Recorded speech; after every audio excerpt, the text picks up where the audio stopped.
Hi, and welcome back to Cozy Midnight Collective. I'm Morgan.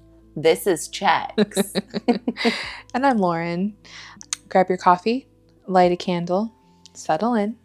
We're picking up right where we left off with The Bewitching. And trust me, there's a lot to catch up on in part 2. Oh, yeah. This book has been... I just want to devour it. Interesting. Oh, yeah. Yeah. I love witchy folklore. Mm-hmm. Some of my favorite content. We were talking about possibly next year trying to figure out a way to get us over to Salem, Massachusetts to go see what's going on with all the witchy stuff there. But after reading this book, I'm like, let's go to Mexico City. Yeah, their stuff is like, it's really interesting how every culture has like their own version of like witchcraft, witches, vampires, like whatever, like the lore, you know? And it's kind of interesting because like there are certain like even Hollywood, right? Like with Hocus Pocus, one favorite movie. Yeah. Do, do, do, do, So do, good. do. I don't know. It's good. It's a good obsession to have. It's really good. And there's so many fun ways to spin it. And There is, like you said, like every single culture has a different their take. own version, like kind of similarly to religion, everything, right? Everyone's like, this is our spin on it. And that's and it's where like, great. It makes me feel like it is real because like before we had like, you know, technology and all this other stuff, like everybody talked about this in their own way, in their own, you know, separate spots. And so it's like, to me, I'm like, before people started getting together and like really chatting, like it's got to be real. Like in some... It does. And like, here's the thing. Just because something is different than how you understood it to be doesn't negate the fact that it was real to somebody else.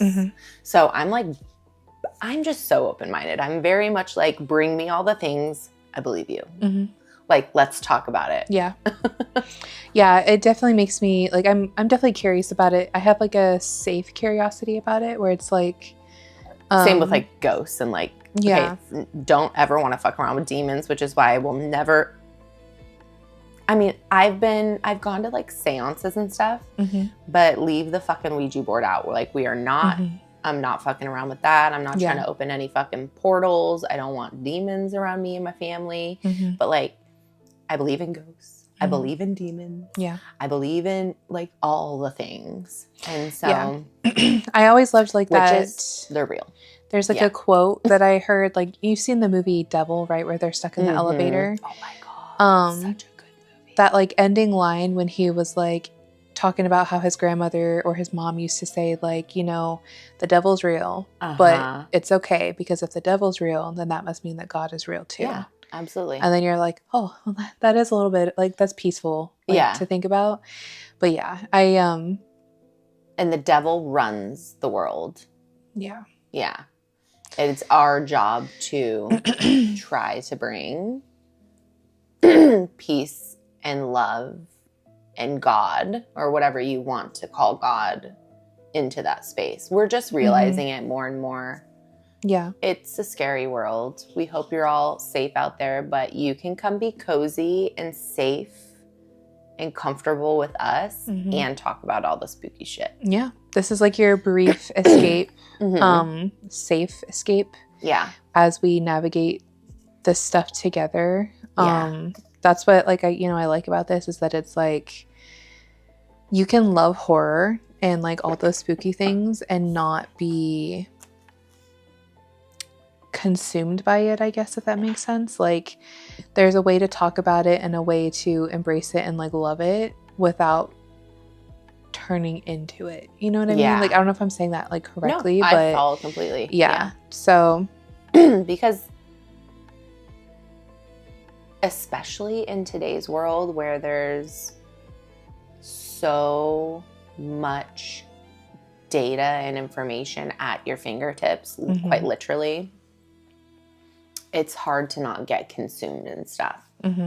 So I like to limit myself. Yeah. And I will literally, like, Saturdays, for example, I'm like, I'm not going to get on my phone on Saturday. Like, Mom, I'll text you on Sunday, right? Like, just like you have to put boundaries up and follow them for your own safety, peace. Yes, absolutely. It's important. Pick up a book, you know? And if you don't like to read, then just, come tag along with us. Yeah, we'll read for you. Yeah, we'll read them for you. I have no problem doing that.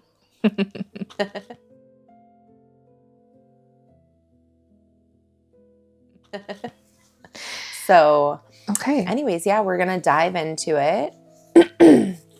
We're going to talk about the first kind of chapter we're going to talk about is the story up to this part, you know, what has happened as far as like key events. We've talked about that there's several different timelines, right? What do we think about these characters? How are they developing? Do we feel like there's been a shift in our liking of them? So I'll be honest. That face. I'll be honest. I was just thinking about that. I was like, God damn. I still don't fuck with Carolyn. Carolyn Yates. No, there's something about her. She's a witch. Yeah, there's something about her that... Because obviously the book's about witches, and I'm like, pretty sure Uncle Arturo is an evil motherfucker. Like, that there's something, just like, that's just like... Yeah, when we discuss like Alba's stuff, I have like something I need to say about him because he has like this like disdain for witches and witchcraft. Like but it's too much. It's so over the top. It's too much. It's overkill where it's like, you know, you're bringing more attention to it. Yeah. And it drives me nuts. And like, part of me is like wondering, like, were you spurned by like a witch? Like maybe you were interested in her, but she had no desire for you. And like, so now you're just like, fuck witches. Or was it like, maybe you took the advice of a witch, but like you didn't follow the rules? Because, you know, it's very clear that you're supposed to follow their instructions and you respect the witches, you know, and like, or like, you know, so it's might have taken matters into his own hands and got burned by it. That's what I'm thinking he did with this too. Like, I don't, we'll get to that. Yeah. Yeah. So,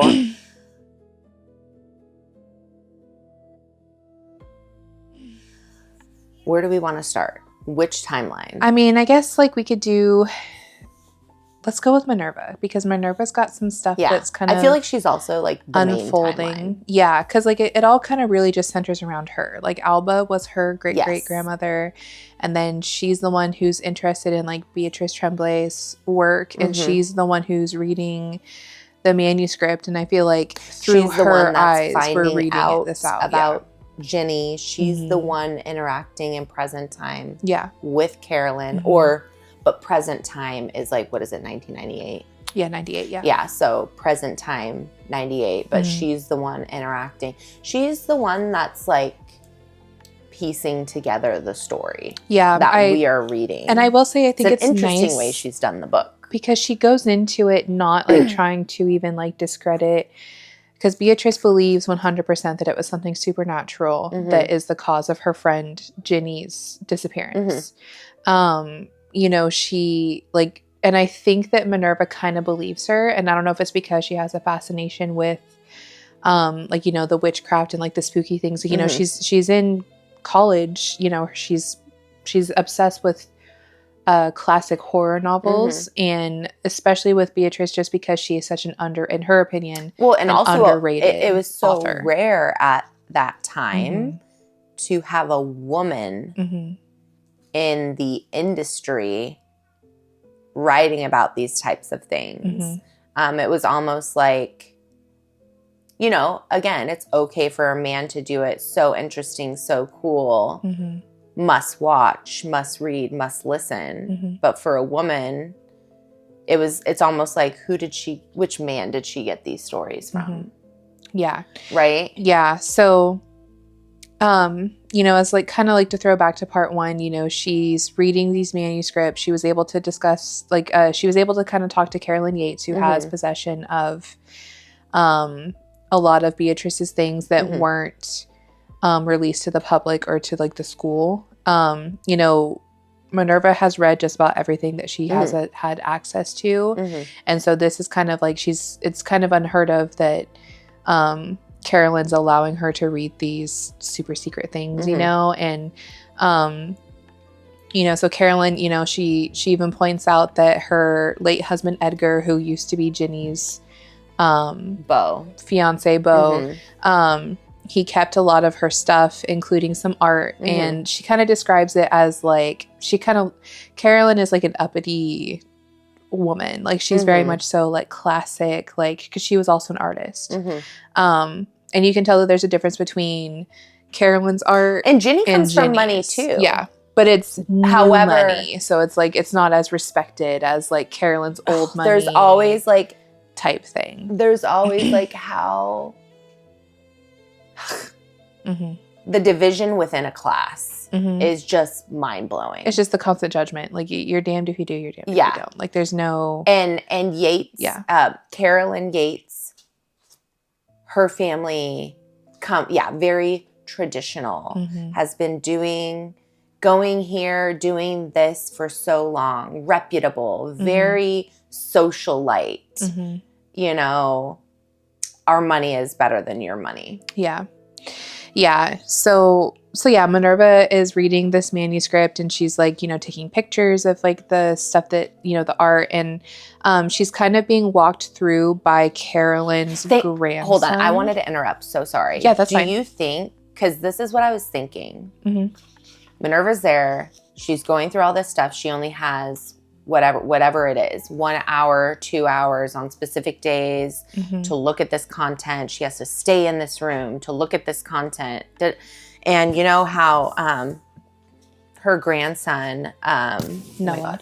Noah comes in.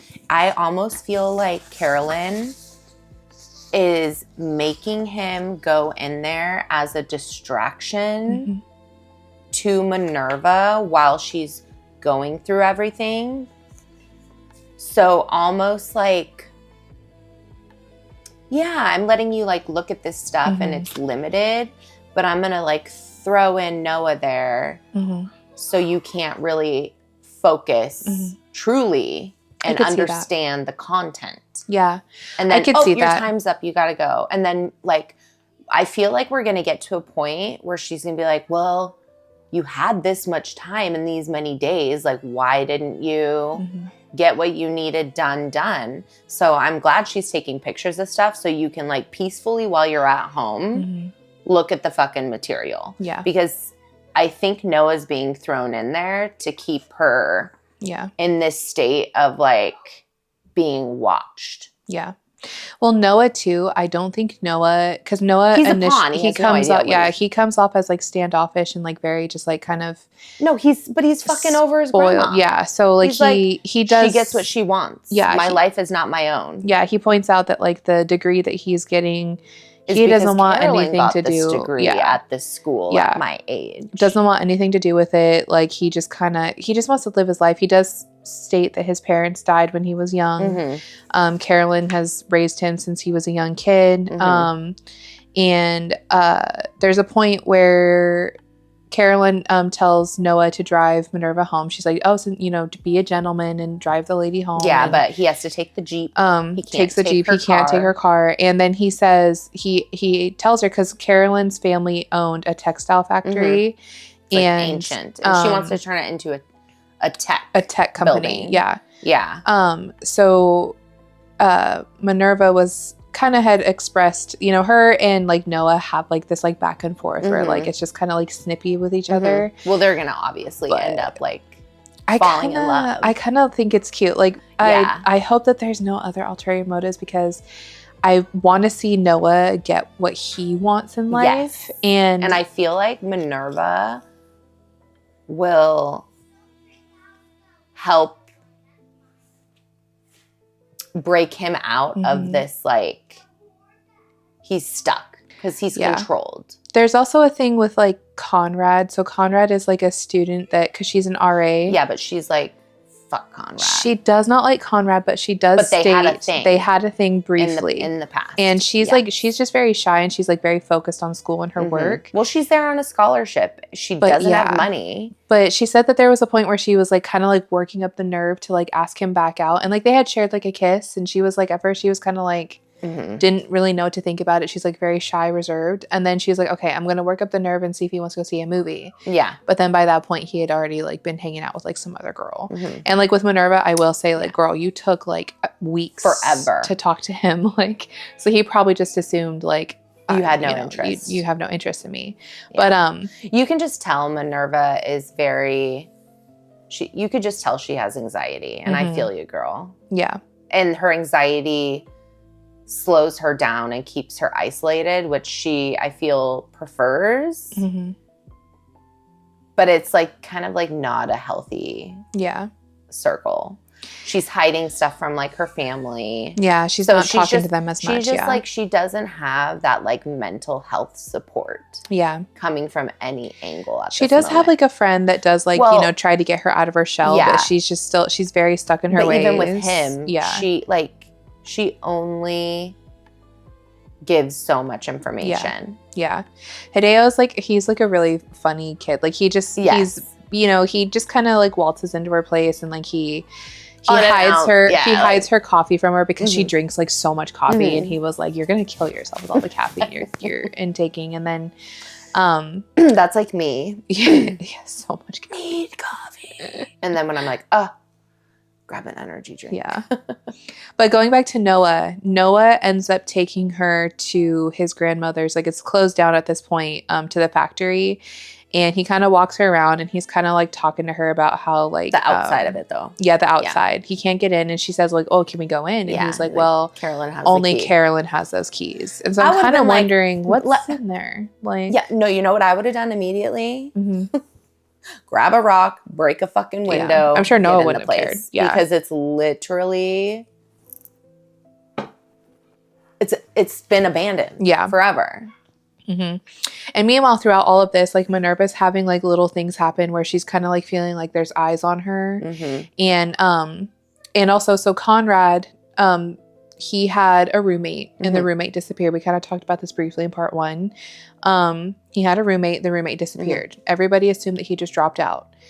But he never came back for stuff. Yeah, he's got some boxes left over. And so her boss kind of told her, like, you need to go get those boxes out of that room. Right. And you need to take it into storage. So this 2-week period can start, right? Like this countdown of like reaching out to give them back the stuff.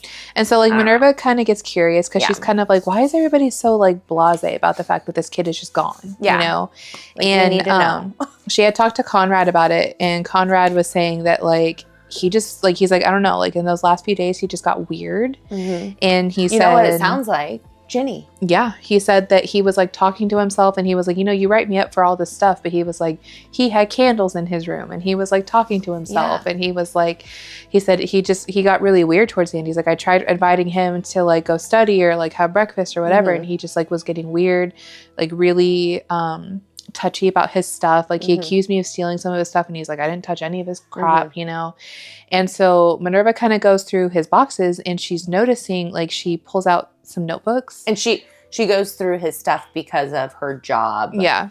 I don't know if we like briefly touched on that again, but she's, what was it called? She's an RA, like a resident advisor. Yeah. So she's like, if you recall, she's like in her and Hideo, there's other RAs as well, but they get like assigned a certain number of like dorms in their buildings, and they're responsible for making sure the people below them are doing what they need to do. Because they are also alone on campus. So like it's like a skeleton crew because it's summer break. Yeah. So anyways, go ahead. No, so your outfit's so cute. Thank you. I was like, I love it. Yeah, I love it too. It's like a little, it's like, you know, TikTok. Yeah. I kind of like want to go get like another color. I love that so much. It's really cute. I'm like, I'll send it to you. I think it just hit me, and I was like, I've never seen you wear that before. Yeah. Did it just come? Yeah, it came today. I was like, I couldn't, like, I was like, it's just like, so this cute. is perfect. We're filming. Yeah. I love it. It's so cute. Okay, sorry, go ahead. It's okay. So basically, she pulls out some notebooks and she's noticing that the artwork in the notebooks matches the same artwork that Ginny did. And so she's kind of noticing that, and then like she's feeling like somebody's watching her, and she's just like feeling really freaked out. Right now, it's sounding like possession. That's what I'm thinking. So that's kind of like it for Minerva. Like that's that's kind of all that happens. Like it kind of leaves off on her feeling But icky. do you remember? Okay, what I wanted to talk about with Minerva. When she went into the library.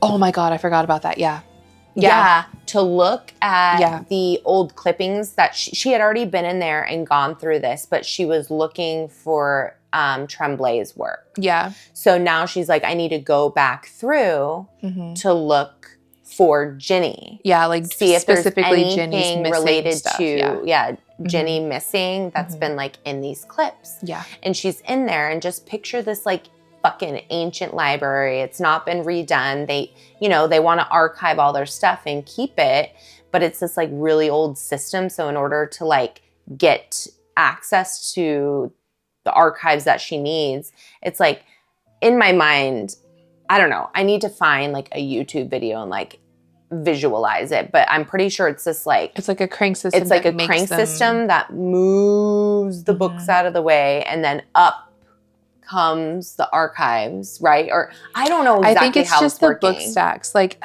there's like a movie, it's a scary movie. They kind of use this as like a scare. And I was scared for her. I was like, get the fuck out of there. You're So there's a part in the book where like she's in there and you're supposed to announce that when you're coming and going that you're moving this so people can get the fuck out of the way because you will get squished. Okay? And so they start moving and she's like, oh, hey, making herself known. Nope. They keep going and keep going. And she barely she trips and falls. Of course. And then she barely gets out of there and she's like, holy fucking shit. Yeah, I almost got squished. And then she comes out like ready to raise hell, like, what the fuck? And I said, yeah. Anyways, she starts freaking out. Yeah. To nobody. Yeah. Like she's in there alone. And I was like, yeah. That was truly terrifying. Because when I'm reading, I'm like there. That is, I am Minerva. You put yourself in their shoes. Yes. And I'm like, oh my God. Yeah, somebody does want you dead. Yeah. But why? Like, that's what I'm saying is like, at this point, why? Because like, she's just doing harmless I just think research. Of Carolyn. Yeah. I just think of And that's why I'm kind of like, okay, Carolyn, if you had a problem with somebody possibly finding out whatever it is you're hiding, why would you have let Minerva read this up? You could have literally told her to fuck off. There was no reason why you should have let her. Probably somewhere inside of her wants it to be found. Yeah. Or like, speaking of like spirits and like possession, like what if Edgar had figured it out? Like how did Edgar die? Because Edgar, we know nothing. He just died like he passed away. So the like, year recently. It was recently. Yeah. So it's like what happened he to might Edgar? have found something out about Ginny. Yeah. I'm curious about all that. I know, and maybe Carolyn's. I don't know. Maybe. We're going to find out more. We just have to read. Yeah. I have no idea which way it's going to go. Yeah. But the grandson, I think, is a pawn somehow. Yeah. Obviously, Carolyn, she's going to be in deep shit. We're going to realize she's nasty. Yeah. Or maybe we're literally just being led in that direction. So off. Yeah. Like, I don't know. That's the beauty of this book is like, I'm just kind of like, I really just don't know where it's going to go. Like, I don't know. It's all going to come together. All three stories are going to come together at the same fucking time. And it's all going to be on poor Minerva. She's going to end up getting like the brunt of all this shit. She is. But I think it'll unleash this like purpose in her. Where she's just going to be this fucking bad bitch that knows all this shit. Yeah. And I will say like, because I kind of want to like, let's go into Beatrice real quick. Yes. Because I feel like, because it kind of connects. And then Alba's story is like interesting, and I kind of want to save that part for last. So with Beatrice, her stuff just kind of is continuing down the road with like her suspicions as far as like what's happened with Ginny's last days before she went missing. Wait, are you Beatrice or Minerva?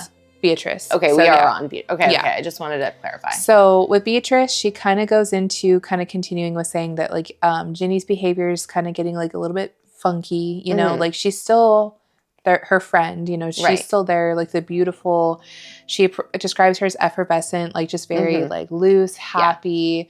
There was a situation on Halloween night. They had like a dance that they went to where Ginny kind of had disappeared for a little bit. Right. And then she comes back like running through the woods and she's like, somebody was following me. She's really disturbed. Yeah. And so she was kind of shaking, but they like, you know, the group kind of laughed it off. You know, it's Halloween night. You know, you're like, probably spooked. Like everything's okay. You're here now. You're safe. Yeah.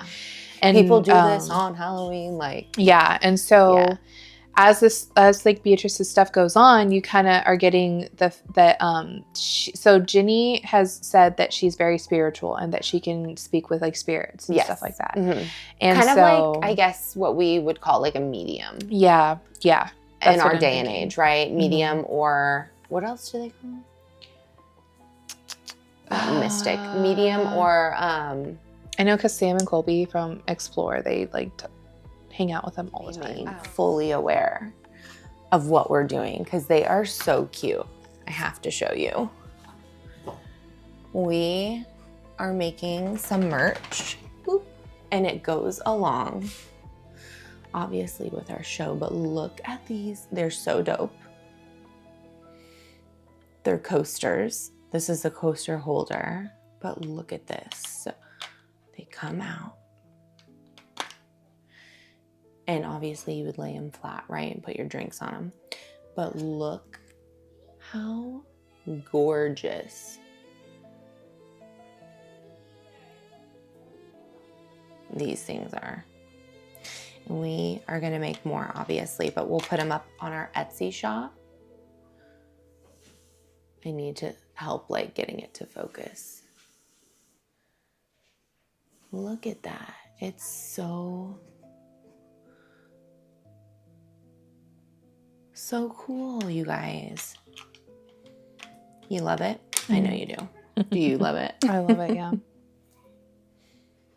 Oh my gosh. It's like its brain. But they're dried flowers. They're gorgeous. This one I don't. Oh yeah, this one's super cool. This one was more of like the brain coming out from like the bottom. Anyways, you guys, they're lovely. Support our show and get some really cool merch. And then there's like a little stand for it, as you saw clearly. Yeah, okay, so anyways, let's keep going. Let's pick up. I had to pee, so. Oh, okay, yeah, so Beatrice. So yeah, like I said earlier, she said that, you know, Ginny said that something was following her. And so a couple weeks later, they decide to have like a seance. Well, Ginny decides to have a seance. Because Ginny is a medium, right? So yeah. And so Carolyn kind of comes and she's just kind of like, you know, kind of making jokes about it. She's like, whatever. And then they have like a random friend named Marianne that they brought in. Yeah, they needed 4 people. Yeah. So there's Carolyn, Ginny, Beatrice, and Marianne. So yeah, they're holding hands around this table, and you know, like Ginny kind of calls out to the spirits, and like they have a candle, so it's like it's the only light is coming from the candle. It's dark, and they're all thinking like whatever. Like Beatrice is the only other one. girls. Yeah. It's like a beautiful day, and we're in here doing this with Ginny. Yeah. But I remember Ginny is like, knock once for yes and twice for no. Yeah. And it's just like, boom. Like big knock. And they're kind of like, they're all like holding hands. And they're like, that there's was your no knee, Marianne. Way. Yeah. They're trying to like. Beatrice is like trying to like, she's trying to be respectful to like both friends because she's kind of caught in the middle. Yeah. And she's kind of like, but she, in her mind, she's like, okay, there's no way that she would have been able to use her knee for that. Like, she's like, it's almost like it came from within the walls. Yeah. She's like, it's like the room itself, like vibrated with like the force of this knock. And, like some more like little creepy stuff happens. And then like all of a sudden, like the candle just like blows out and they're like plunged into darkness. And then like Ginny is like sitting there. and like she like starts talking, but it's like it's her voice, but it's not her. And the spirit basically says, like, she says, like, it's like a spirit that takes over her body. And, like, it basically says, like, Virginia, something terrible is going to happen to you, pretty much. Like, it's just pretty much saying, like, something bad's going to happen to you. And then, like, she, like, kind of, like, passes out almost. And, like, Marianne. So she got possessed. Gone. Yeah. Marianne's like, dipped. fucking. She's gone. Carolyn's like, they're all great. fucked because they didn't close the door. Carolyn's like, oh, great. You pissed off Marianne. She's just more annoyed by all this. She's like, you're messing around too much. This isn't funny. You're playing with us. She's like Carolyn does not believe any of it. Either she was terrified and she's just reacting out of anger, or she's like, you're a fake, you're a phony. And she's like, I'm done with your stuff. And she like leaves. Fucking bye. And then Beatrice is like, what the fuck just happened? And so she basically like tucks, like, Virginia is like, I don't know what happened. Like, she's like, I feel sick. Like, I don't feel good. And so Beatrice, like, you know, tucks her into bed, and like, she kind of like keeps watch over her. And she's just kind of like, Ginny, like, something's going on for Virginia, right? Whether I believe in all the ghost spooky stuff, whatever, I don't know. Yeah. And so I'm just like in that room right now. Yeah. I got cold. Yeah. I feel, what would you have done? I don't know. I'd like to think that I would like sit through the whole thing, but maybe I would have been like Marianne and just like dip. Like, because if it gets to be too much, I think I definitely would have been Beatrice in it. Yeah. But I kind of would have had like some of Carolyn's reaction. Like, I've been like, what the fuck? This was not, we shouldn't have done this. Yeah. And me, like, knowing all my knowledge now as, like, a 37-year-old, I've been like, how do we close? Yeah, we have to the close door it. we just opened. Like, what's going on? Yeah, it's... and, like, it's just kind of funny because, like, I've been dragging her to a church. We got to get to a fucking... Yeah, I'm going to go. I don't know what to do, but somebody else has to help us. Yeah. Like, no, it's funny. It's just kind of funny because I just kind of giggled like when I like Marianne just like is like gone and she's like freaking out. And then so as like time's going on, like Ginny is like kind of getting like a little bit erratic. Like she fucking seems possessed. Scared of something, right? Yeah, she keeps possessed. saying that something is following her whenever she walks home. It's in you. Yeah, and there's a point where Beatrice comes out. Just don't. Go ahead. Yeah, no, it's okay. So Beatrice comes and she like looks out the window and she notices that so there's this guy who works around the school. He's like a handyman. His name is, I believe, Santiago or something like that. Yeah, Santiago. And he, you know, he's like mind you, this is like the 30s. So like the girls like, you know, are kind of like, ooh, like there's somebody. Wait.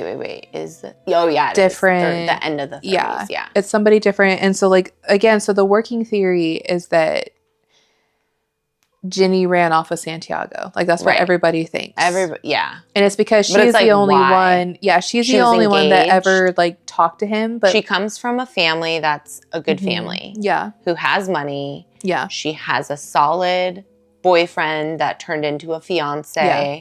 And she's in love with him. She loves him. She loves him. Yeah. She's thriving with her friends in school. Like there's no reason to think that she would have just run the fuck off. Yeah. Keep going. Okay. So there's a point where Beatrice looks out the window and she sees that she's talking to Santiago, and she said that like the nature of their conversation doesn't seem like they're secret lovers or whatever. Right. She's like, it just seems like she was being kind, she's being nice, like whatever. And so Beatrice, or like Ginny comes up the stairs and like Beatrice is like, oh, what were you talking to Santiago about? She's like, oh, we were just chatting, like no big deal. And then there's a point where she wakes her up in the middle of the night. Like Ginny wakes up Beatrice in the middle of the night and she's she's like, there's somebody, like somebody's watching us. She's like, I looked out the window.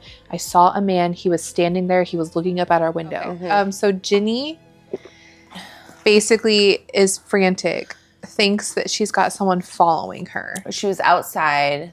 Yeah. It was footsteps in the snow. They were stopped looking up at the girls in the window.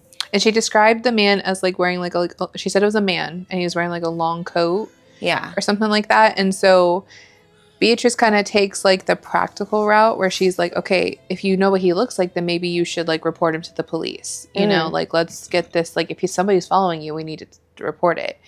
And Ginny is kind of like I saw what he was wearing, but I never saw his face. So she's like, I don't really have anything to give them, you know? So Ginny's just kind of like scared. Beatrice is trying to be supportive while also trying to be realistic. Like Ginny's very much so like spirits, ghosts, like something's just following me. And so so there's a point where they're going away for Thanksgiving. Beatrice is going to travel with their friend, I believe Marianne, and then Carolyn's going home with her dad. And then Ginny is going to go with Edgar to his family's house for Thanksgiving. And so before they leave, you know, she's still kind of freaked out, but she's just excited to like get away. She's going to go be with her fiance. Beatrice is hoping that maybe being away from everything will keep, you know, maybe give her the distraction that she needs to be able to move on. Just a reset. Like, and so back. You're going to be good, right? So we're going to move on. We're going to be, things are going to be normal again. Yeah. So then there comes a point where they come back from Thanksgiving and Beatrice is talking to Ginny and Ginny's just seems exhausted. Like her eye, like she's just not her usual beautiful self.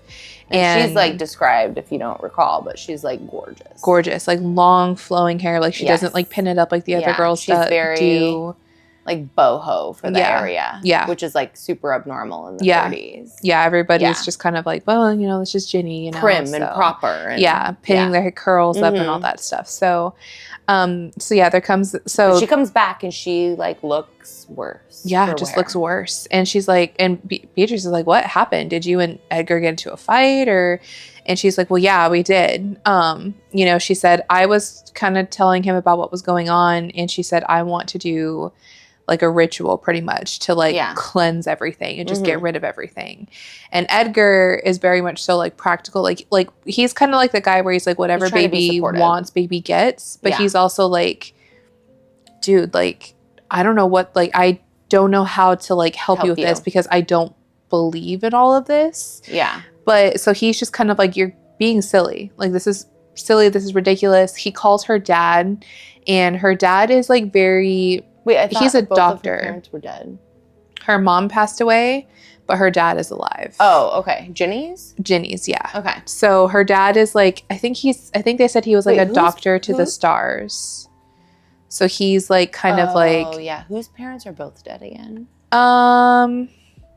Noah Yates. Oh, yeah. Yeah. Okay. I don't know why. I just was like... No, it's there's like a lot of parts. Yeah, there's a lot. Yeah, no, Ginny's... 3 different timelines we're dealing with. Yeah. So, yeah. So Ginny's mom is dead, and so her dad is left over, and her dad looks at like Ginny's free-spiritedness as like... Yeah. Control yourself, like get yourself together, like you're a woman, you know. So Edgar, you know, he's trying to be kind, like he's just he was worried for her, and he's kind of like, okay, she's got something going on, like we need to help her.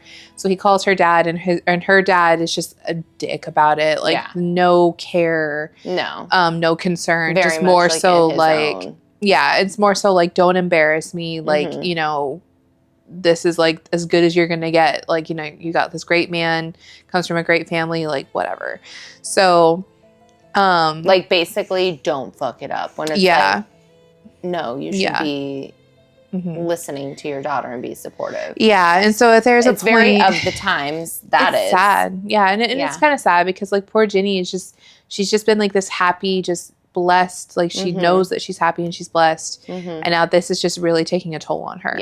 And so where we kind of end with like Beatrice's stuff is that which Ginny's a part of her stuff. So she's trying to be practical, and she's like, okay, like I don't know, and then like she says that she kicks herself for just not being supportive because she said what I didn't realize. Well, hindsight. Yeah. It's 2020. And she said, what I didn't realize... is that she was fucking possessed. Yeah, is that she's got like this going on. But she's like, what I didn't realize is that in a couple weeks, she will have gone missing. Like from a couple weeks from that last conversation, she will go missing. Forever. and I'll never see her again. And so, she's kind of sad about that. Like, and that's just kind of like the last words that we read, at least up until this part. Yeah. And, so like it's devastating. Yeah, it's really sad. And it's sad to think that she was terrified up until the point that she goes missing. Yeah. And like if you just remove the thoughts of Ginny's going crazy and you just fucking listen, she's acting like she is terrified. Like something is there. Something and it makes me sad. Haunting her. Yeah, it makes me sad because she's just like, people are just so quick, like even nowadays, like you just want to like fucking label and categorize so you so you can understand. Yeah. When it's like, go ahead, sorry. Yeah, just give her a fucking minute. Like, just fucking shut the fuck up. Yeah. And listen.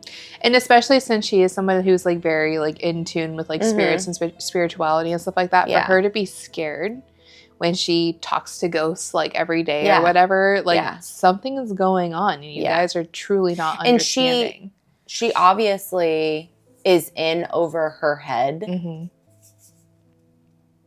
And she needs help. But there's nobody around her that can offer the assistance she needs. So what would have been cool is if the friends would have helped her find somebody that can help her. I will say, I do think Beatrice did as much as she knew how to do. Because in her own right. But it's like, no, let's go find somebody that knows. Yeah. And she does defend Ginny a lot, especially like when Carolyn's concerned, because Carolyn is just always like talking shit. Like she's just like, I'm tired of her like always putting the attention on her and like all this other stuff. And Beatrice is like, dude, she's our friend. Like we need to support her. Like whether you believe in this ghosts or not, she needs help. And she's not always trying. It's not about attention. Like why are you going there? Yeah. Why do you always want to go there? And we have to remember, too, that Carolyn is always talking very fondly about Edgar. And she kind of, like, gets, like, little Well, she's known to steal people's men. Yeah, she's, like, very interested in Edgar. She's always saying, like, oh, that Edgar, poor Edgar. He's got to deal with this and Ginny's, like, stuff. And she's, like, very quick to like, kind of, like, because, like, there's been a couple times where, like, Ginny's we all know how it ends. She married him. Yeah. Yeah. And that's weird. Like, it's weird. And I'm kind of like, how did Edgar let that happen? That's happened in real life before. And it's like its own story. If it naturally like happens, but it is always weird. Yeah. It's a little funky. But when it comes to Carolyn, I feel like it's more surgical. Like it was planned. Yeah. Whether she had something to do with Ginny's disappearance or not. Yeah. I feel very like much she was getting with Edgar was probably more excited. Priority. Yeah. She was more excited than anything. Oh, great. Now that's over with. I don't have to come up with this plan to remove. Well, and they do discuss that Carolyn's family's business, which is like a very successful business, is kind of having some trouble. And it is at that time. It is during the Depression. So like they're kind of having a hard time. Like there's a point where Beatrice overhears her talking to her father about like prices about things and he's like kind of like, don't talk to me about things that you don't know about. You're here going to like art college, art you school. Stay in your lane, little woman, and I'm gonna handle my stuff because this is my business, and but there's like kind of some trouble going on there where Carolyn's like fancy lifestyle might be running out, and so even with that, like maybe with Ginny out of the way, maybe she saw it as like another opportunity where it's like, okay, I know my family business is potentially going to go under. If I secure this marriage between myself and Edgar, then I'm set for life. Because Edgar's family is like just very well off. They have no issues whatsoever with money. So it's generational. Yeah. And from what I understand, like the Yates family is like, they're pretty decent people. Like they're trying to keep people employed as much as they can, whereas like Carolyn's father is kind of like trying to cut as many corners as possible while saving money. And so like their family is like seems a little bit more corrupt. And Edgar just seems just again like just great guy, typical boy, you know, maybe guy next door type thing. Just was the factory, like going back to the factory with like, you know, Minerva going to see this factory with Noah. That was a Yates factory. That it wasn't Carolyn's. So it was dad. It was Carolyn's dad's textile factory. Okay, so that's the company that was cutting corners. Yeah. So what did Edgar's family do? Do we know? And I can't remember specifically off the top of my head like what they did. Okay. But that factory, the textile one that we were thinking of, it was all Carolyn's dad. family's business. Okay. Yeah. Okay. All right. Yeah. So let's move on. Yeah, let's move on to Alba. our next timeline. It's Alba. And Alba's it's wild. Is interesting. And it's so sad. So where we left off part 1, her brother, Alba believes her brother's missing. She goes into his room. There's like a broken pitcher on or vase or vase. Yeah. There's blood. And she is worried. She like goes to her mom. His horse is missing. Yeah, horse is missing. Yeah. She goes to her mom and is like, she's freaking out. Where's he at? Yeah, and she's the mom's kind of like, there's nothing to worry about. Nothing blah, going blah, blah, on. blah, blah. Yeah. She's like, I'm going to go talk to Melina girls. Yeah. So initially, because she wants to get help. Yeah. Well, Alba's just like nervous, and she just feels like she's like something is wrong. He didn't just like something's not right. He wouldn't leave a mess like this. He was very clean. And the mom's like, well, he was gonna go get he was talking to Valentine in the morning, and so he's probably at the farm. And she's like, okay, I'm gonna go talk to the Melina girls. Arturo's no help. What's up? Uncle Arturo is just very much so like, as always. He's fine. I don't care where he's at. I don't know why she likes him so much, other than the fact that like she aspires to like nothing about him is like kind. Yeah, he's just like, oh, okay, so he's good looking and he knows how to wear a suit and dress, but and he lives in the city. But this just shows like even though she's 19, she's still very much a child. Like she's looking at she's focusing on the wrong things in life. He's a piece of shit. Like he treats people like shit that are his family. So well, it's very clear he's interested in like the money and that type of thing. And him and Tadeo did not get along. Tadeo like could kind of tell like what his intentions were, and Tadeo's like, I don't trust you. You have you have no say in any of this. You are a guest here in my family's home. You know, that type of mentality. So right off the bat, like with him wants going to come in, take charge. Yeah. This is my sister. Like husband's out of the way, and it's like hold the fuck. In the beginning, I was like, oh, let's give Arturo a chance. But what we know of him, and he's just like calling people idiots. Yeah. And like shit talking the local culture. Yeah. Yeah. And it's like, okay, yeah, you need to fucking pack your shit up and go. Yeah. You are not helping. And also his like inappropriate behavior with Alba touching her too long. He's like touching her. He's like putting perfume on her wrists. Yeah, and, like, he's being fucking sniffing her wrists. He's like very predatory. There's a moment where like they like it seems like they might kiss, and he's like sick. And Alba is kind of like she is still very childlike. And again, like for the times, it's 1908.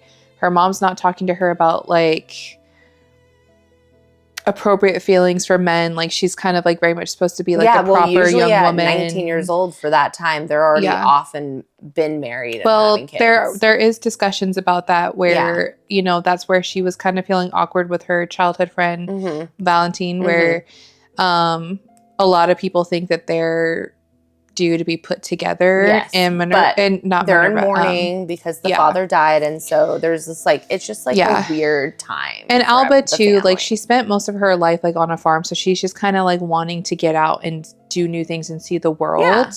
But as this situation wants to break away from that like the monotony, like the typical farmer's wife life, like she doesn't want to do that.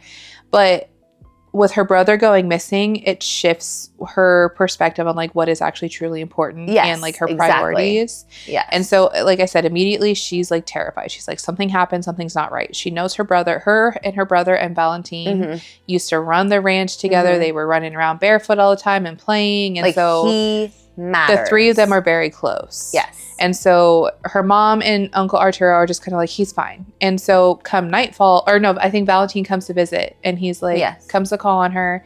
Well, no, she goes there and he's like, he's not here. Yeah. He's like, he never showed up. He didn't come. Because she showed up yeah, at his farm in a panic, send my brother out. Like right now, I need to like look at him. Yeah. And he's like, what are you talking about? And then that's when more panic. Yeah. So Valentine from the get-go, he's very respectful of like how she's feeling. And he's like, okay, I'm going to gather up some men. We're going to go look for him. Yeah. And so they're unsuccessful. Can't find him. We're fast forwarding. And at this now point, everybody's taking it seriously. Yeah. So the family goes into town and they decide that they're going to go talk to the mayor and see if he can help, if he can spare some men to help look for the brother. Yes. And they want to put up a reward. Yeah. Of course, Arturo's like, that's fucking stupid. Like, everybody's going to be trying to come for that easy money. He's just a bastard. Yeah. All the way around. Like, everything he wants to fight. Yeah, and like there's a point where if he came at it a little bit differently, maybe it could be written off. Be like, yeah, maybe you could like, oh, but no. Everything is just, it's just a dick. Yeah, he's because like there's a point where like Alba and Valentine and even like her mom kind of are starting to think like maybe more like, because their dad, I guess every year with the crops, he would do like a kind of like a small like witchy ritual type thing where, you know, he would do it and every year they would have like a successful crop. And so this year before he was able to do that, he had passed away. And so they're kind of like thinking like, oh, we didn't do the blessing. Like we didn't do this. And like, maybe, you know, maybe that's what's going on. And Arturo was like, this is ridiculous. You guys in your small town, like small-mindedness, like he's just missing, you know, like, and so they're kind of thinking about like maybe going and talking to like one of the witches and they're called, and I thought it was Los Pinos. Yeah, it's like, so that's like kind of where like these witches and that type of thing, like where they live, or not witches, but the people that understand. Well, they do refer to them as witches. Oh, they are. Yeah. Okay. Yeah. So they do refer to them as like witches, and like they kind of just like give like charms. They give like, you know, they do accept like they. So they're in this other place. Yeah. So and they want to Los Pinos. Yeah. Yeah. Yeah. So they're kind of discussing about like maybe going and talking to like one of the witches and like even Alba's mother is talking about it and like, yeah, that's a good idea. And Arturo, I guess, is like talking to her about, because they have hired help and they're wearing like charms because they're nervous. Yeah. And between this and that actually, so Tadeo's horse ends up showing up, but it's dead. That was part one? No, right? It was part two. Oh yeah, yeah, because he was. So that horse died. The horse, and it's like ripped apart. Like it's not. It's just like it's bloodied and like gross. And then another one of their horses ends up dying. So the father's the same dead. Way. Tadeo's missing. 2 horses are dead, and then the goats start. Yeah, the goats start getting and so murdered. Basically, Valentine is like, you're having bad luck. And dead animals, like this is he's like there's like a curse. Bewitchment. Yeah, and so he's like he's suggesting to Alba like we need to go talk to somebody, like one of these witches, like we need help. And like they're like, okay, we can't include Arturo. We cannot even include your mother because he's just being like, let's come up with a plan on Tuesday. Like we'll go over there together. We'll go together because they're supposed like Arturo's. Is he the one that was going in to talk to the mayor? Town? So he decides he wants to hire a private investigator. Oh, yes. And the mom... And the mom's going back to talk to the mayor. Yeah. So they're kind of like... She was kind of like leaning towards like the witch idea. But then her brother kind of talked her into it. And he was saying, well, they're just going to steal your money. And she's like, well, isn't the private investigator also going to take your money? Yeah, but he's like, well, duh. But at least like we're going to... Yeah. Like, he's just such a fucking dick. Yeah. And then so they hatch this plan. They're yeah. like, okay, so they'll be gone doing their own thing. Mm-hmm. And we can go see the witches. And I will say Alba's like outlook on her uncle is like starting to sour like a lot. Like she's kind of like, she's getting more and more annoyed with him, and the fact that he's being such a jerk about like all of the magic and the beliefs and stuff like that. Yeah. And there's a point too where she was in her room at night and she could hear something like down in the yard. Yeah, and she brought that up to Valentine. She was like, there was something down there. It sounded like and an it was animal. Right like, outside I've my window. grown up. I've grown up here. I know what coyotes sound like. The animals are. Yeah. It scared me. Something's it was going not on.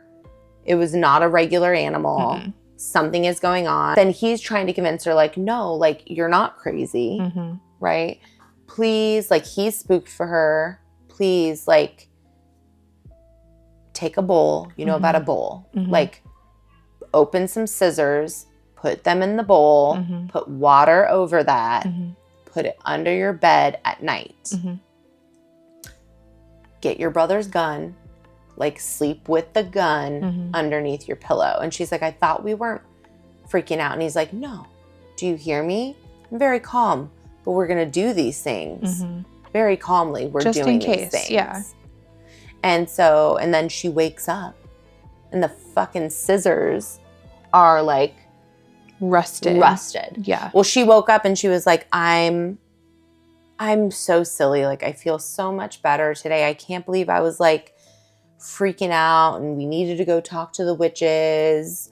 And like, I feel so much better. I'm silly. Like, there wasn't this weird animal. Like, everything is fine. And then she looks at the scissors and they're rusted. Like, they're ancient. Like, they've been there forever. And she's like, oh, fuck. Like, she's like, okay, now I'm freaking out. Like, now. Yeah. And she said that this was like the first night where she actually slept well. Yeah. So it makes me think that they like protected her. Yeah. But and she was it just was rest. So much that it just fucked up the scissors.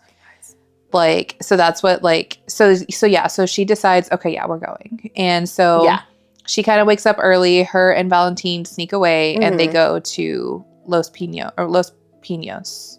Or Pinos, however you pronounce it. We should probably look that up. But sorry, we're so sorry. So sorry. But is this a real place? I don't know. I have no idea. Like, because I feel like, I mean, I know the author. I know Silvia. Like, she grew up in Mexico City, and like this is based in Mexico City. So I'm pretty sure it like is a part of the actual true culture, and we like don't want to like do that. Yeah, an injustice to that culture. But we'll do some research between now and part 3. Pinos? I think. Yeah. Pinos. I know there's no squiggly There's usually line like the accent thing. Yeah. So maybe it is just Los I'm white. Pinos, but I grew up in Arizona, but that's not helping me at all right now. So they go to this place and they seek out a witch, which I guess Valentine has spoken to this witch a few times before, and Alba's kind of going into this. They use their help all the time. The witches are not. They're not all bad. No, they aren't. No, they're good. But somebody is using the witchcraft for bad. And it's trying to figure out who is using this for evil. Well, I saw in your notes too that they had pointed out that they need, in order to do something like this, to make his brother disappear. Go ahead, read it. Yeah, so it was on page 133. It says they grab hold of their victim's nails, their hair, a personal item. Then they cast spells and tease their victims, and they move my writing. And the more the bewitched grows fearful, the more pleasure and power the witch derives. So, So I'm kind of wondering what's missing of his. So basically the scissors, the way that worked, the way that spell was able to help ward off the evil, it was able to keep essentially like her energy intact overnight where it wasn't being leached off. Yeah, because her fear, because she's been terrified this whole time. Yeah, she's been, Yeah. So and that's how it's not that they physically stop somebody from coming in the room, and it's that it's cutting off like whatever tie there is to this leech of energy. And she did mention, cool. I'm like, wow. Yeah. I mean, I don't doubt it. I'm about to sleep with some I know. I kind of want to try. I want to try it. Lie. Yeah. Yeah. So Valentine, essentially, when he's saying that Alba, their family, so the whole family has been bewitched, right? So he believes it's the work of, he thinks it's the work of the Teoloquani. Okay. Teocloquashni. Teocloquashni. That's as good as it's gonna get. Them. Yeah. And so he said they're witches who sucked human blood and devoured the hearts of men. These are like the most dangerous witches that there are. For in the heart resides the life force of all creatures. The Telequani was formidable, the kind you spoke about in a murmur for fear of summoning it. Wild. Yeah. Yeah. And so needless to say, go ahead. Well, this is almost pretty much confirmed when they go visit this particular, she's an older woman. Yes. And Valentine go to the village, right? brings her, he brings her a gift. He's like, I brought you a gift. And so she, Alba, Alba kind of goes into this like very much so like she's trying to be realistic without giving into her fears. Yeah. But then she's kind of like, okay, this is ridiculous. This is silly. Because the witch is kind of like, she's saying like, okay, it does sound like the Teoquani, right? And she said, at this point, your brother's gone. Like, she said, he's like bones.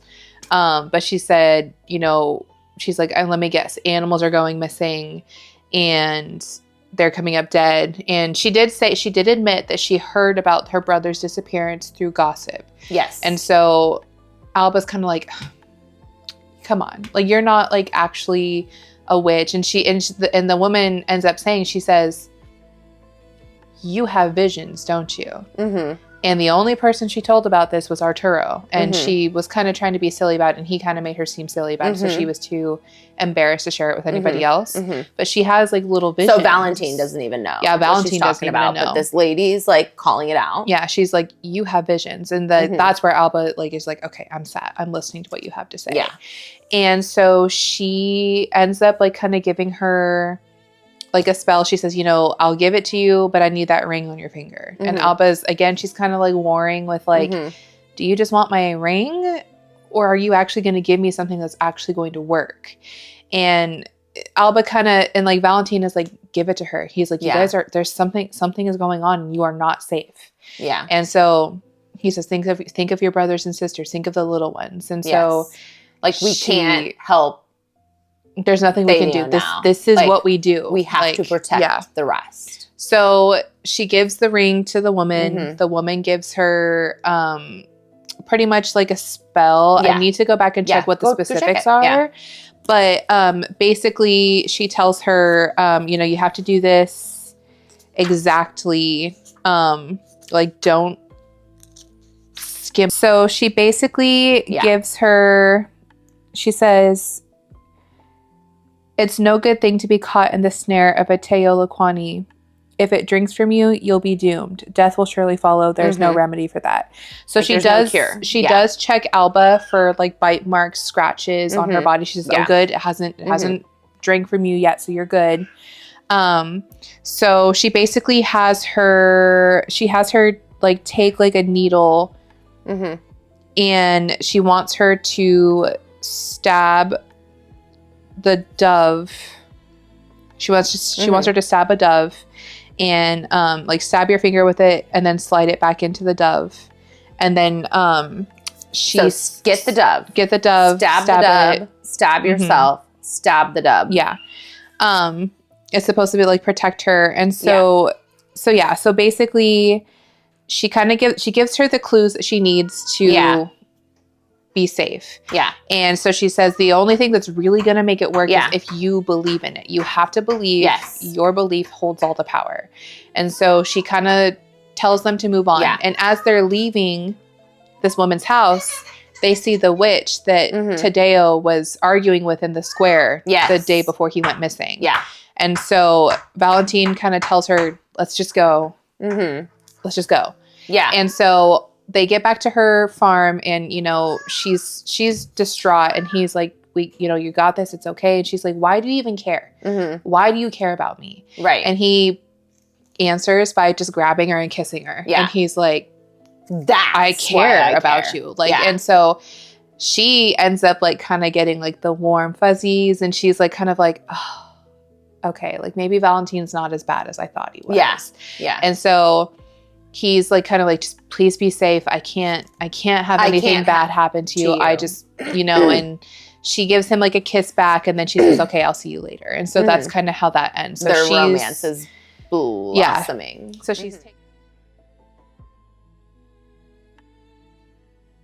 So she's taking this like spell thing back. But I'm trying to remember really quickly, like going back to like Tadeo in the square, the interaction. Do you remember like what he said to Alba and his mom? Like, oh, she just wanted. Yeah, so because it was her and Valentine that saw him having this like interaction with this woman, and he said that she was trying to sell me something, and I just wasn't interested, and she just wasn't taking no for an answer. Okay, and she kind of like even when she sees Valentine and Alba as they're riding out of the Los Pinos, she's kind of like staring them down, and Alba's like staring her down, and she's like she knows something. Like, yeah, she's not going on. And Valentine's like, let's not piss off the witches. Like we're here, like on their turf. Like let's just go home. Let's be respectful. And so she's kind of like whatever. Yeah. So there's that aspect too. So I'm kind of curious to know if this woman had anything to do with it, or like, or she knows, or she knows what's going on.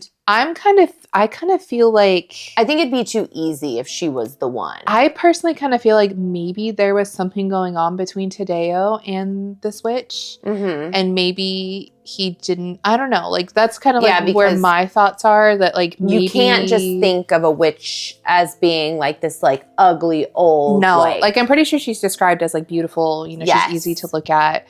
Yeah. But it's like also the lore of it all is like is she stealing that youth from someone else? How old is she? What does she really look like? I feel like she's being painted suspiciously on purpose. I don't think she's actually bad. Honestly, with all of this, like my theories as far as like Alba's story goes, I think Arturo at least sent a witch after him or made it look like a witch did it, because he has a disdain for witches. He hates them. So I think that Arturo killed Tadeo, killed the horse, killed the goats, and I think he's trying to make it look like it was framed to be the witch. Now, as far as like the rusted scissors go, or I feel like because there's definitely like, look, I'm not saying there's not, both things can be true.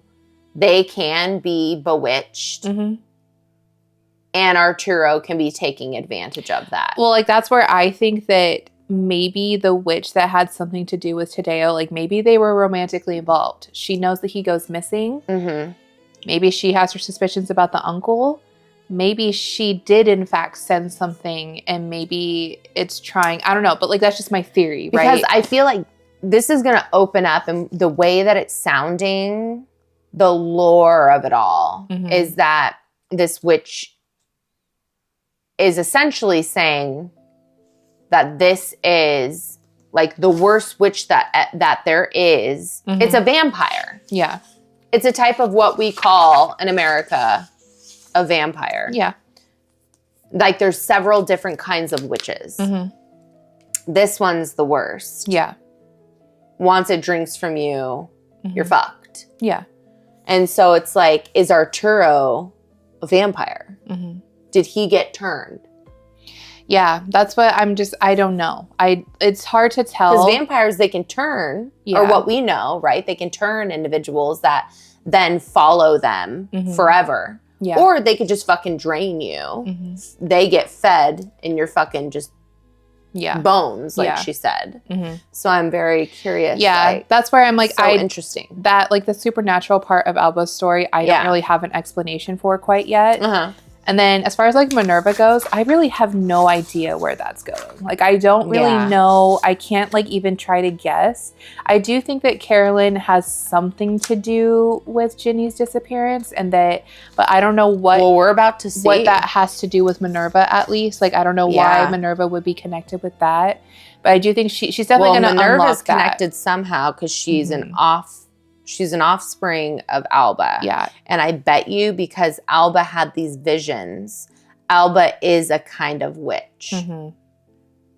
Yeah, I am curious to know how they tie in with Alba. Is going to end up having specialties. Like, you know what I mean? She's going to... Yeah. I'm curious. I feel like she's going to come into her own as soon as she, like, connects, as we all are. We're all, like, connecting these dots, right? It's a good book. Yeah.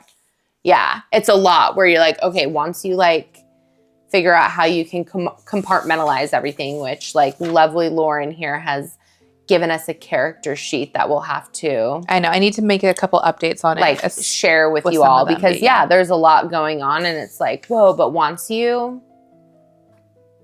understand, it's just like, wow, this would be like a good show. I would love this as a TV show. Yeah. Yeah, like I was saying, like with like even like with Letters, I was like, that would be an amazing show. Like books, some books you just want to make a movie out of stuff. It's like, no. Yeah. Because you're... Do a show. It's literally written in chapters for a reason. Details. Yeah. No, anyway. I agree. It's just... I don't really know where Minerva's story is going. And even with like Beatrice, like I can't quite... I do think Carolyn had something to do with it. She's telling the story of it all. My thought with like the Beatrice thing is the writer. Like with Carolyn, I think Carolyn, either she killed Ginny and then Ginny's spirit is like restless and angry. Well, fuck and so that's what's going on. And I think that maybe she took over the missing college student, and I believe his name was like Thomas or something like that. The one that's missing in Minerva's timeline. Yeah.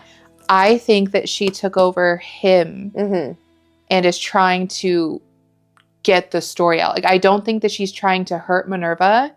If, like, Minerva... I think she's trying to get Minerva's attention. She's like, hey. Oh, yeah. You're talking about the one from... Yeah. Wait, with the book. Yeah. Thing. Well, with that, I don't know about that. I think maybe that's Carolyn... Malevolent. That one's Malevolent. And whoever that is, I don't know who that is yet.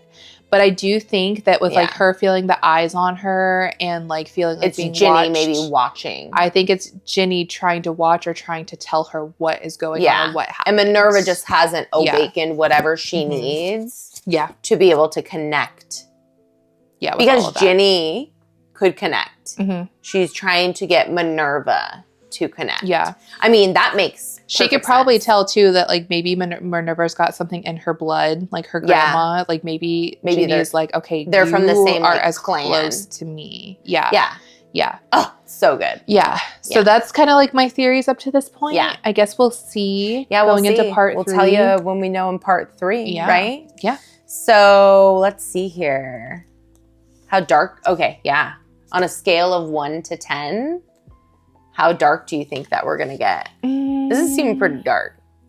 8? I'd say an 8, yeah. An 8. We'll see. I'm kind of also like thinking about like her other book that she did where it kind of ended, like it was a good twist. Read, so I have no idea. She's really good with twists. Is she? So I'm kind of curious to see we have like what's going to happen here. Quite a few angles we could go. Yeah. Where we're both kind of like, which fork in the road is it going to be? So that's we're both where I'm really curious. good at analyzing theories. Yeah, I don't know. Like, there's so many different, like you said, so many different roads we could go down that, like, I would be happy with, like, whatever she's going to come up with. So, yeah, I'm just curious. Yeah. We got to keep. Yeah, but I'd say probably an 8 as far as, like, how dark it would be. I think 8. Because, I mean, maybe more. Like, so far, like, what we've read is, like, pretty sad and, like, dark and, like, just hopeless. Like, I'm curious. I would have loved to have seen how, like, one, I wonder who Alba ends up with. I will say, please don't touch a hair on Valentine's head. I know. He is a sweet pea. I don't want anything to happen to him.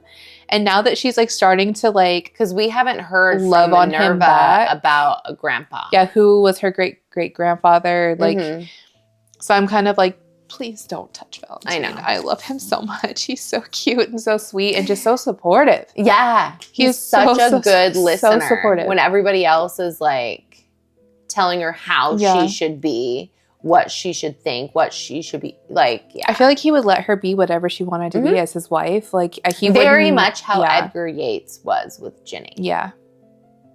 Yeah. So it's cool. Yeah. Anyway. Macabre. So before we let you go today, Morgan and I have been keeping like a small secret. You know, it's kind of exciting, but I know. I'm like, how many different ways are we going to like branch into just like all the areas?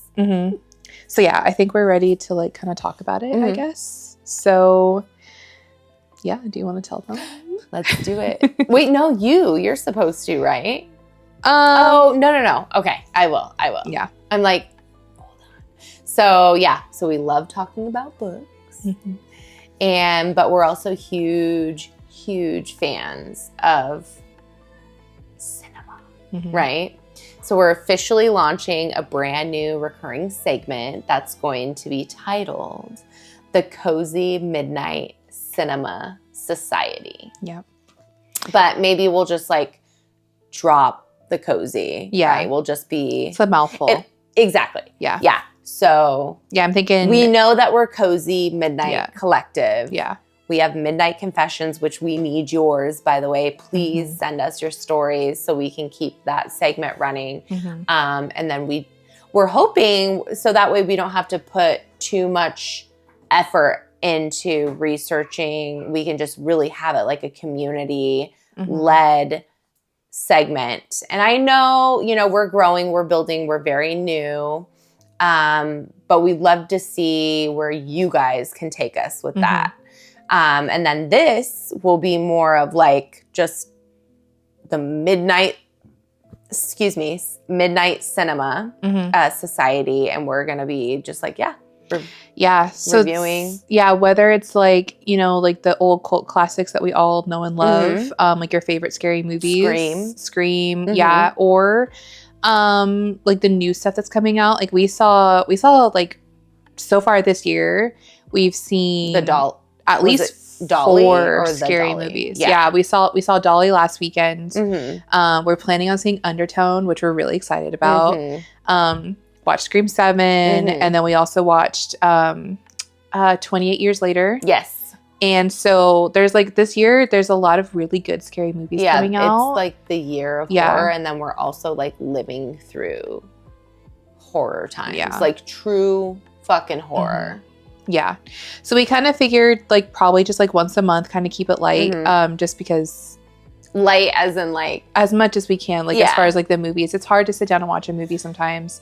But we just figured we'd share with you what we're watching. Maybe we'll post... Like, what are you watching? Yeah, a movie list or something like that. See? Yeah. And I think it'd we'll be fun to like review them. Yeah. I think we'll just continue using like our Moon rating system just to keep it easy. But but I figured we would talk about it, just kind of share briefly like once a month what we watched over the month, and and like maybe put together like a good watch list or something at the end of each month. So so we'll give our honest reviews, we'll break down like the scare factor like you were saying, and then we'll essentially be able to compare them to the true crime that we're reading about. Yeah. Right? Yeah. So, and it's not just limited to just strictly horror. It could also be like true crime stuff, or like documentary, like TV shows as well. I know that like they did the same people that did. Like, I'm like, have you seen this? Yeah. Like the same people that did like Dahmer and like the Menendez brothers story. And then I'm almost finished with Gain. Yeah. They're doing Lizzie Borden next. And I'm very excited to watch that one. Not Gain. Like Morbid, the Morbid girls like did such a good job diving into Gain that like where I truly understand it all. And I understood it how they made it digestible, that where when I am not making any sense right now, but when I went to go sit down to like watch that docuseries, I just like couldn't make it connect. And I think it's because he's so good looking. And I was like, that's not at all what he looks like. It's like throwing me off because I like right from the beginning, I'm like, I love you. And yeah, and that's where but you like they fucked me up casting Charlie Hunnam. I know, they fucked it up. And then also at the same token, it's like he wasn't okay, he's like the worst of the worst. But when he's like medicated, he's a sweet guy. Yeah, he actually is. He was disgusted with what he did. I'm a fucking monster and I like deserve to stay exactly where I am. Yeah. But I'm talking about Gacy. They put them out at the same time. There's like on like a documentary and the docuseries. They're named, and they're both have the same name. But it's like evil. Oh my God, help me out here. I can't tell you the name because I'll be honest, Gacy freaks me out. And I know that that's like the point. The docuseries. So like the actor does such a good job. How do they play these roles? That's my question. No, and I think about that and it's so fucking detailed. And then they bring in like obviously all the information's accurate, but then you'll get clips. Like, so you'll watch something that's been like acted out and then they'll clip in the real news clipping of the sheriff, of the mayor, and then they'll like show that like in the end credits for the episode. Yeah. And then show the real victims, the real photo, like, and it's just like, it's bravo. It's well done. It like shakes you to your core. And this guy was just gross. Oh, so fucking sad. Yeah, but I love watching that kind of stuff. But it's also really nice to like step outside and watch like Dolly, for example, or Scream. Scream's a better example where it's like, it's fucked up and it's scary, but it didn't happen in real life. Yeah. Because real life is just, it's scarier. It truly is. Yeah. So anyway. So tangent. No, but How many tangents can I go on? It's exciting because like, you know, we like to go to the movies and like, it's just kind of like it's like a nice little break. And like, usually we go see like, so far, like the movies you and I have seen like together, like without like the girls, because we take the girls to the movie sometimes. It's usually been scary, like a spooky movie. We tried it. Oh, the Dracula movie. Oh, don't get me started. I'm going to start crying again. Oh my God, I loved that movie. Yeah, I figured we would also tie in like supernatural, like cute. I mean, look, like, we'll do what we want to do. Yeah. It's a cinema club. That's all that matters. It's the cinema society, excuse me. Yes. Cinema society. And we will watch what we want to watch, God damn it. And we might throw in some fucking romance movies. Yeah, like we saw what was it last year? The It's mom brain. It's like a real thing. With like Chris Evans and Pedro Pascal. Oh, yes. Yeah, that one. That was like a horror movie in its own right, though, for a second. Because you're like... I can't keep up with all these like movie titles, too. Yeah. And then the names of the actors, I get so confused. But it was really good. I mean, Pedro Pascal, right, is... He's Pedro Pascal. Like, that's a need we say more? Like, oh yeah. I'm like, she's gotta. It's so sad. I'm just like, oh. Do you ever just sit there and then like flashes of the movie go back in your mind and you're like, he broke his fucking bones to grow taller. Yeah. Poor guy. That story was so wild.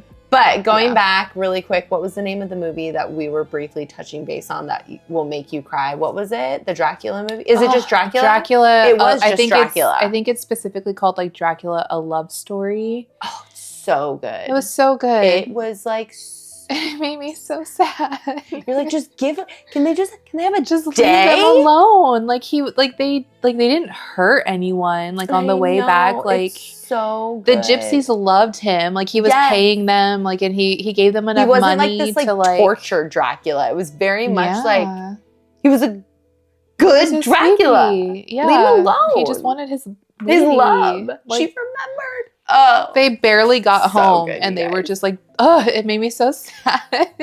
Just let them have their moment, at least. Yeah. My God, he didn't even kill like her ex-beau. Like he could have. He was like, I promised I wouldn't kill you, and you're making it really hard for me to. He's like, I'm trying to go home. I just want to be with my woman. Like, how hard is that? Like, how? But that was a spin where you're like. Yeah, I want popcorn now. I'm gonna buy that movie, I think. Oh yeah, just so I can keep crying about it later. Boop. I know. Boop. I know. Okay, so we're gonna wrap this up for you guys because we gotta go. I literally hope that we'll be able to cut out the screams of my child, of our children. They're all 3 in there. Maybe it adds to the horror element. And if you still, I know, but if you hear her. Just know she cries about everything, okay? Yeah, she's fine. Like, she's totally fine. I'm not ignoring my child who's actually needing help. Look at that majestic man. Yeah. But she literally, like, you'll think she's, like, cut a finger off. That kind of cry for everything, though. So I know she's not truly in danger. I've got, we've got the other kids in there with her. She's fine. She just she's a mommy's girl, okay? Yeah. She just wants her mom, and it's like, just give me a minute. Yeah. So we already kind of touched on Midnight Confessions. We need you guys to send your stories. I'm going to ask you like one last time, please keep sharing, keep watching, keep downloading, keep listening, keep it real. Mm-hmm. If you got a scary story, like you were almost pushed down the stairs by a ghost. Yeah. Or you were out clubbing and a guy tried to fucking roofie you, or it was Halloween and somebody was stalking you. If you want to just talk some shit about this motherfucker who doesn't know how to drive, pissed you off. Oh, we probably have a good one for next time that we can talk about for school pickup. Oh, okay. We're going to put that in there. Oh my God. Nightmare on an elementary school ground. Yeah. 4 times now, right? Mm-hmm. Yeah. Is that what we figured out? Oh my God. And then thank God she's been there for 2 out of the 4 because I'm like, I am not doing anything wrong. Yeah. Why does everybody hate me? Everybody hates me. Yeah. Anyways, it's a real thing. I don't know. I have nothing else to say, but you want to take it over for email subscriptions? Some of you who have accepted our email subscription request, pretty much. We're going to start like a newsletter. We'll kind of, I think we want to start moving, like doing like our reading guides through the newsletter. Yes. As well as, and the reading guide, again, that's just how we're breaking down the book of the month. Yeah. And the sections that we do for reading each week. It's not super sophisticated. It just makes it easier to read it and then talk about it. And then just kind of like announcements through there as well. So that's kind of like what we're kind of going for. We're still going to be active on socials. Yes. We'll still put stuff out there as well too. So, but if you join Patreon, you're actually going to get extra stuff. Yeah. Right? So that only Patreon users get. Yeah. And then I figured I would do like probably like, character sheets. Just kind of do like, kind of explain who's who for those of you who aren't maybe reading the book and you're kind of like, okay, so go join Patreon if you want that as well. Who was so-and-so again? And then you're like, oh, that's right. I have this character sheet that I get emailed to my inbox. Nice. And it's really beautiful. It'll be done up on like Canva. It's going to match our whole cozy vibe. Yeah. You're going to love it. And then website is still under construction. Bear with us. We're only 2 moms, like trying to like take over the world. There's a lot of stuff going on. Yeah. Yeah. We have all these avenues, but we're hanging in there. Most importantly, our mental health is still in one piece for now. But Etsy, we're going to get the shop up. It's going to be live within the next 24 to 48 hours. So by the time you see this, it'll be live. Go check out some of our merch that we got together so you can try to help support us and offset the costs of what we're pouring into this business that we love so much and we want to keep it going. Yeah. So anyways, I think that like about sums it up. It is Sunday, March 15th. I almost said 16th. Yeah, 15th. We just survived a Friday the 13th. What else is going on in the world? I love Friday the 13th, though. Me too. I was born on a Friday the 13th. So. Supposedly Netanyahu was fucking murdered and we're trying to like survive whether or not, is it AI or is it not AI? Yeah. Like what's going on with that? We're still at war with Iran. Gasoline is supposed to be like skyrocketing up. I guess we're supposed to be like buying Bitcoin, and don't forget to have all your MREs, ammo, fucking water, food supply for the next like 6 months to a year. Maybe a zombie apocalypse is coming too. What else can we fucking throw in? This is not real life. We are living in the times. So hopefully one day, kids, you're watching, we are fucking trying our best to keep you alive while all this, it's a literal horror show, like novel. Like you close the door. Don't open the door. Don't go out there. It's a fucking mess. We're going to stay right here in our spooky little coven and you guys can fucking join us. Yeah. Okay? Yeah. Okay. So anyway, so join the collective with the emails. Join the society. Yeah, we would love to have you. And follow, like, subscribe, buy, support, all the things. Everything, please. And then remember, some stories are meant to haunt you. Woo!